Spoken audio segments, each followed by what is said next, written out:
Moo friends! Tonight we're gonna build an absolutely bonkers historical diorama, so let's get right into it. The main protagonist will be the Storm Tiger with evolution figures, and a jeep passing around. The scene will be based on a series of historical images of a real vehicle that was stuck in a drainage ditch and knocked out from behind in a German town called Oberampt in February 1945. This is our basic layout, and it's the first stage where I determine the dimensions of the scene. I'm using random straight objects as a visual guide, and once I'm happy with the size, I can start cutting. For this, the Proxxon Thermocut is the best tool because it's compact and easy to operate. The styrofoam I'm using here is intended for external wall insulation on buildings, but you'll see that it's perfectly usable for our purposes. Once I had the basic dimensions, I could compose the scene a bit more precisely. The large building in the background gave me some grief until I figured out the best position and angle, but once I had that nailed down, I could cut it to size as well. Here I had to employ some more advanced functions of the machine, such as placing the wire at an angle to make the roof. For tall objects, the Proxxon simply doesn't cut it anymore, but luckily I have a bigger one as well. I bought this one somewhere on eBay, and it's heavy, clunky, the guide rail doesn't have the smoothest operation, but it does the job when the styrofoam blocks get too big. Not only I managed to slice out the textured surface that's intended to hold the cement glue on real buildings, but also cut the back wall at an unusual angle, using the diorama base as a cutting guide. So far we haven't created anything breathtaking, but the diorama is starting to take some shape. Next up, I turned the block of foam into a miniature building, and I made an entire video about it, which came a few weeks ago before this one. If you haven't seen it, go check it out. I go over every detail of the process, and I was extremely happy to see it perform pretty well. So with the building finished, the overall look of the diorama didn't change that much, but at least now we can fully focus on the groundwork and everything that comes with it. For starters, I needed some extra elevation so I could comfortably sculpt the drainage ditch. I held a couple of 1 cm thick foam sheets in place using toothpicks and once again cut them to shape. Now I could draw the ditch according to the photos and cut it into each sheet separately. Sure, saying that you carved everything from a single block makes you sound cool, but there's no reason not to use several pieces if they make your life easier. Not only I was able to carve the ditch precisely, but I could also adjust the overall height of the scene, which is also important from a composition standpoint. Before I moved any further, I made a quick foundation for the house from a sheet of cork for easier installation. Now I could glue the individual parts to the base, and spend a few moments admiring the rough shapes of the landscape. At this point, we should also double check if the models fit as they should, because in the most unexpected twist ever, the corner with the Jeep was a little too tight. That cardboard thing you saw is actually a template for an improvised bridge made from a barn door, which I quickly scratch built from a styrene sheet and some copper strips. Okay, now for some more creative stuff. All of that pink foam must have burnt your eyes out already, so let's cover it up with chocolate mousse from VMS. This is not just one of many acrylic pastes on the market, this is the one, the absolute best of the best. Don't believe me? Check out how easy it is to add well-defined imprints from wheels or any other type of traffic without messing up the wheel itself. Hold on, I'll show you the trick in a moment. The GI figure leaning against the track had to be at the right elevation, so I did that first. Then there was probably the most notable terrain feature in the foreground, the small slope and the rutted dirt road. Here I applied the paste in a much thicker layer because my initial cut was too deep. Once it is applied everywhere, we can slightly temper it with a brush handle, and while we're at it, we can also drag it along for some quick, simple ruts in the ground. But let's take that to another level. The trick is to soak the acrylic paste with enamel-based universal weathering carrier and do the same with whatever you're about to imprint into the ground. You could say that Yeah, any enamel thinner will do the trick, and that might be true if you're lucky. The white spirit that I'm using didn't work as well, but VMS stuff is all formulated to be compatible and to work flawlessly. So if you want to blow everyone's mind to the moon, use the links and coupon codes in the video description so you can do this type of wizardry in your own dioramas. The same applies to shoe prints. I used the legs from the plastic Jeep driver from the Tacom kit because I replaced him with a resin Alpine figure, so it felt good to find some good use for him. Once these textures were done, I integrated the Sturmtiger. I simply added a respectable amount of clay under the track, soaked it with the weathering carrier, and pressed the Sturmtiger down. I've let him sit like this for about an hour before putting him aside. Before I could finish the rest of the ground, I had to make a few concrete slabs under the barn door. These were quickly made from 5mm foam board covered in acrylic wood putty. Once it dried, I added the chipped and cracked appearance by simply ripping out small chunks of the stuff, and then sealed it all with another layer of acrylic putty, this time diluted and stippled with the brush. While I was at it, I also added some on the remaining surfaces and flattened those raised chunks with a plastic spatula. Simple details, but they'll add more variation to the ground. And because we already interrupted our groundworking session with concrete, let's go back to the barn door bridge. Most of it will be hidden under the Jeep, and even more of it will be covered with mud, but I still wanted to treat it as a quick exercise in some of my favorite techniques of all time. This time I tried creating the faded wood base coat with acrylics. Previously I used oils and enamels, and I'm happy to report that acrylics work as well. They just lead to slightly different results. The visual texture is not quite there, and you have to do most of the heavy lifting with black and brown inks, but still, it's super viable when you don't want to wait for the paints to dry. Let's say, when you're painting some quick wooden accessories. These were the colors if you're interested, and these are the inks. Then I did my traditional warm paint approach just like in the previous video about the house, and with the door finished, I could integrate it into the groundwork. As you see, I did it earlier in the process, but I didn't want to jump back and forth in this video. The goal was to glue and integrate it into the mud. Okay, with the basic groundwork out of the way, we can now add the wood veneer. I usually go with double-sided tape, but this time I tried PVA glue after a very long time. The disadvantage of this stuff is that it will warp the thin oak veneer because it saturates it with moisture. So what we need to do is to weight it down and wait for at least an hour before the bond becomes strong enough. After my positive experience with a rotary tool from the last video, I shaped the veneer exclusively with this machine. It's a dusty process and it's extremely loud, but the results are out of this world. This was just the initial shaping step. We'll go over the whole perimeter once again once the glue is dry. At least I was able to put these plants from my fiancé to a good use. This is why the rotary tool is great. I can pretty much sculpt the veneer the same way as I did with the mud paste. Speaking of which, once I was done shaping, I covered the edges with more of the chocolate paste, and where it was needed, I reapplied the wheel and track marks. Check it out, it wasn't even that hard, and the result is super tight. Now I would normally sprinkle the entire ground with some kind of natural scatter, but I liked the rutted sections so much that I didn't want to mess around with any of that. The downside of the dried VMS mud paste is that it's like a sponge. It absorbs all liquids, so naturally, painting isn't too much fun. But after a very positive experience with VMS primers applied over styrofoam in the previous video, I decided to seal the ground with a brown primer. As you'll see later, it does the job perfectly and makes painting a lot easier. But don't you think that I would skip on the natural scatter? For this one, I decided to go with sifted gardening substrate. To make the job as efficient as possible, I first covered a section of the ground with VMS ballast freeze and then sprinkled the substrate over it. Once the section was done, I flooded the surface again and left it dry.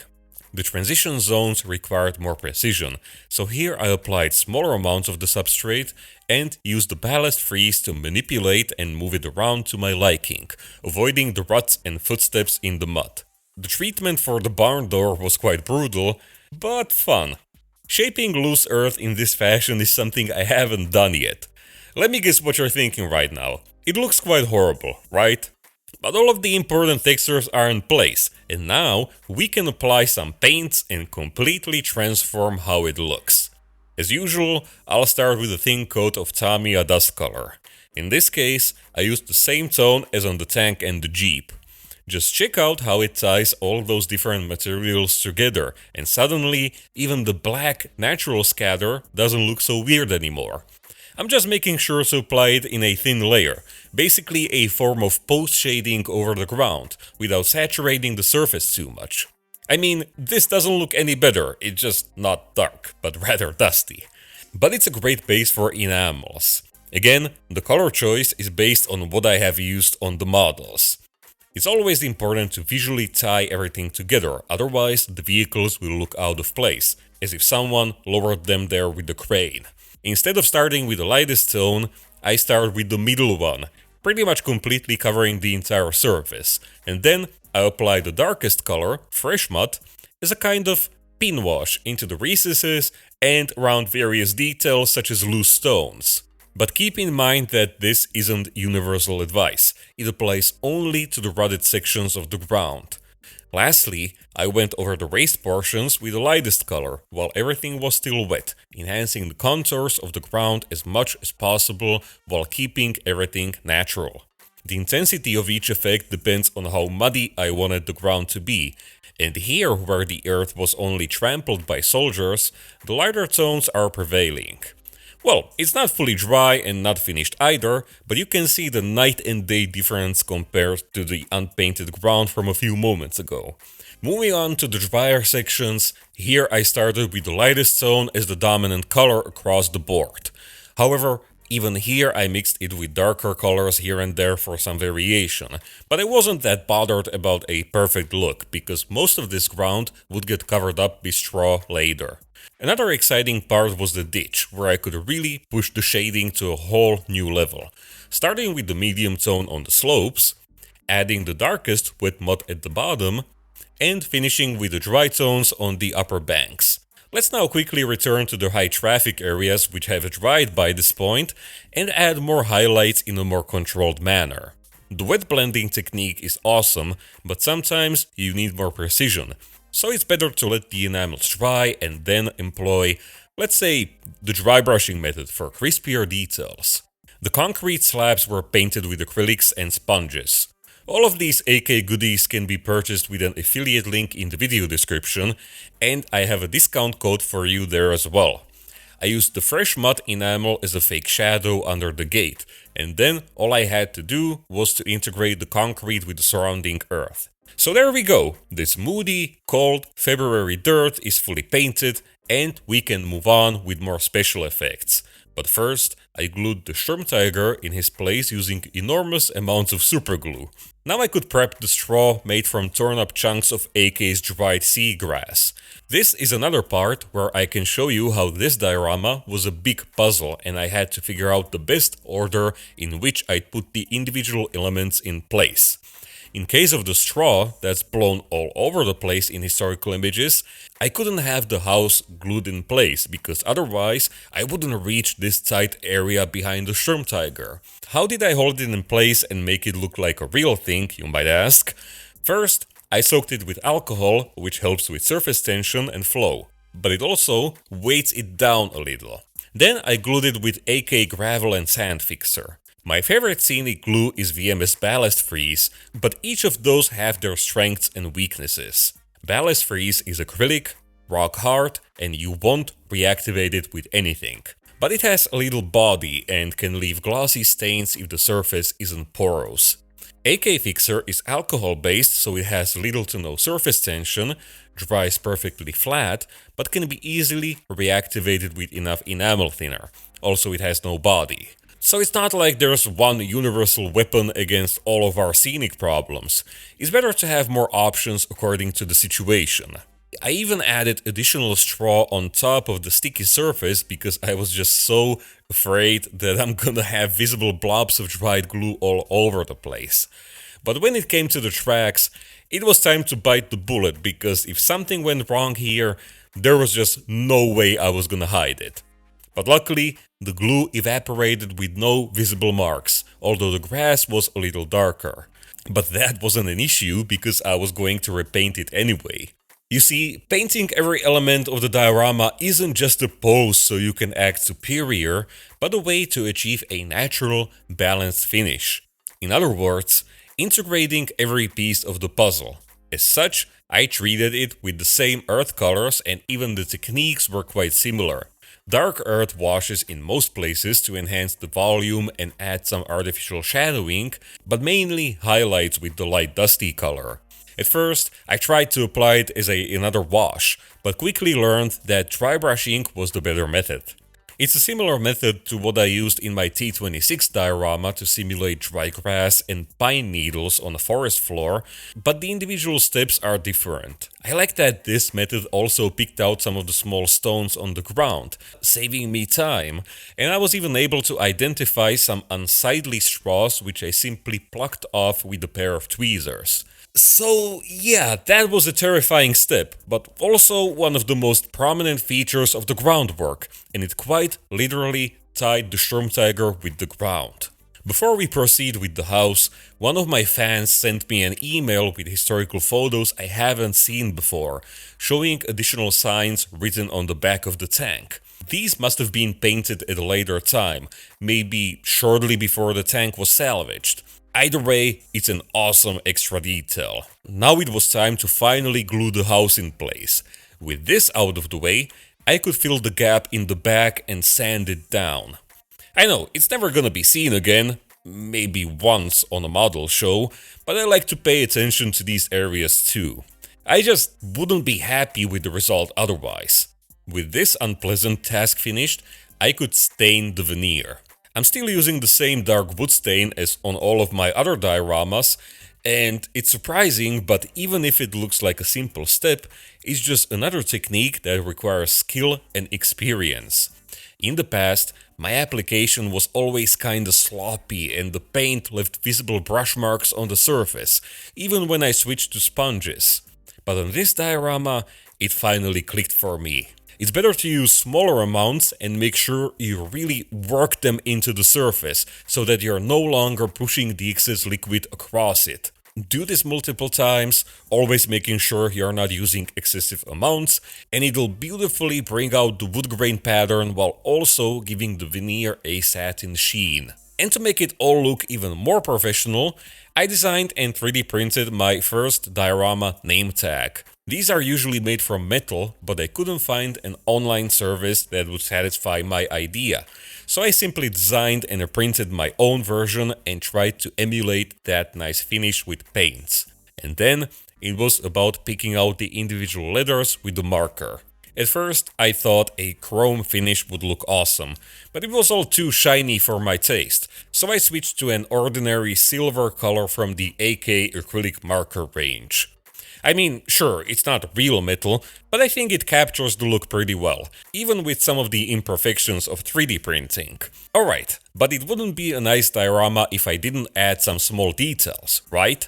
I composed them like this a few steps ago, and almost all of them are parts that I 3D printed. Most of them were bought on Colts 3D, but some of them I designed myself. All of them were painted with my usual techniques, and due to my laziness, all of the base coating was done with brushes. Probably the most impressive detail of these is the tiger towing cable, which looks absolutely fantastic. And I keep saying this so much that it's become a cliche, but every detail is a small model on its own. You'd think that painting something like a small shovel is just a matter of a few minutes and a couple of paints, but the amount of techniques and different products sometimes just blows my mind, even though it's my own decision to paint them that way. All of these details play a big role in the overall storytelling, though. For example, the security tape is tied to them. At first, I tried to replicate it with Tamiya tape, which has the perfect size, but for the life of me, I couldn't force it to hang down like the real thing. It just didn't have the necessary weight to it, and no trick I could think of was successful. So I ripped it off and decided to do it the hard way, using thin strips of lead foil. It's so soft that it bends under its own weight, and it's slightly thicker so it looks more three-dimensional, although it's definitely out of scale. One thing you can't do with it is tie the individual strips together, but I simply made the loose hanging tight ends from offcuts. I was really happy that I'm now using a flexible ABS-like resin, because the crowbar was under a lot of stress when I was putting things together here. But yeah, even though it was the more difficult way, the result is infinitely better. Painting was easy and very satisfying. I just base coated with a light gray acrylic color and then used enamel washes to make it look dirty and to accentuate the tight knots. I didn't use pure white because it would be too intense. And with this fine detail, all that's left now are the background anime characters. These GIs from Evolution are specifically designed for a Sturmtiger, and I could only find them on eBay. With shipping from the UK and an extra price for such a rare item, I think I paid almost 60 euros for them, and even though such a price is absolutely insane for a figure and a half, I just had to get my hands on them. I degreased them with a blast of alcohol, and then I could do my favorite thing, pre-shading with black and white primer. This zenithal method has completely changed the way I paint figures, and although it didn't make me a faster painter, it sure made my life easier. Anyway, this time I wanted to try the new AK QuickGen paints because people kept saying a lot of good stuff about them. At first, I was hesitant if I'd use them correctly, and even though you're supposed to use them on a completely white base coat, they work super well with this method too. The technique is the same as I've been using for all of these years, but I just have to say that specifically formulated contrast paints are just better than regular acrylics diluted with water. The initial base coating is so much easier and quicker, and I was actually able to paint both of these figures and most of their details with just these 3 paints in less than an hour. But when you compare the base coated G.I. Joe with the finished Rocket Man, there's still a lot of work that needs to be done. Painting the clothing in a striking way requires a pointy brush and a steady hand, but most of what we have to do now is to just accentuate the highlights and pick out the small details. Whenever I'm painting a small seam line or a shoelace, I see it as me appreciating the sculptor's precision work. And here's the thing, when it comes to figure painting, historical accuracy just flies out of the window for me. Sure, I'm following the basic colors, but I'm never chasing specific paint codes or anything like that. This sweater has an absolutely amazing texture, and picking it out was really fun. But G.I. Joe isn't the only one wearing cool army merch. Did you know that I have my own line of merch as well? Check it out in the Plastic Invasion store, linked down below. And before I wrap this up with the skin tones, for which I used a dedicated paint set from AK, I also need to mention my personal website, where you'll find a gallery of every model I've built. My models are all for sale, so if you're interested in something that's left, go and take a look. This diorama will leave my house pretty soon as well, but funnily enough, it'll be the first diorama that I've sold before it was even finished. So what do you think about these figures? Let me know, because now I just have to glue them in place, and with that, my mission here is over. So, my friends, 4.5 months of non-stop work. 1 major burnout during my summer weekly upload schedule. A bit of stress during the composition stage, but the diorama is finally complete. When I was buying the Sturmtiger, I never thought it would grow into such a huge project. It just shows that even after several years of doing this hobby as my daily job, I still suck at estimating how much effort and time will go into a project. But let me tell you one thing, looking at the finished piece makes me extremely proud. But also, if you know me, you know that I hate blowing my own trumpet. On one hand, I'm inclined to call this one my magnum opus, but on the other, I'm a firm believer that bigger doesn't equal better. It's my first diorama with more than just one vehicle, and in terms of actual dimensions, it's not the biggest either, but it's more or less on par with the Yak Panther, the Watermill, or even the Rusty Conqueror. Do you even remember that one? So yeah, I'm not even sure if this is the best work I've done, although at the moment I really feel like it is. But there's that little worm of doubt digging in the back of my mind. So let me know your honest thoughts. I'm really interested to see what you think. Anyway, that's a wrap, and the next project will be a palette cleanser. Something smaller, easier to build, and I'll just focus on the fun aspects of it. It'll be most likely a standalone model and something really special. So special, in fact, that I'll bet it's a model you've never built. I know that's a pretty bold statement, but just wait and see that I'm not pulling your leg. In the meantime, thank you so much for watching. I wouldn't be able to run my channel full-time without your support. The views, the likes, and comments, but especially without my patrons. Their help allows me to buy large bags of gardening substrate for modeling purposes, and if you're one of them, thank you so much, because if it weren't for you, I wouldn't be making these videos for a living. My Patreon is honestly the best place where only the coolest kids come to hang out. I post regular updates, share work-in-progress photos, various thoughts and observations from the workbench, and we keep in touch through DMs, comments, and emails.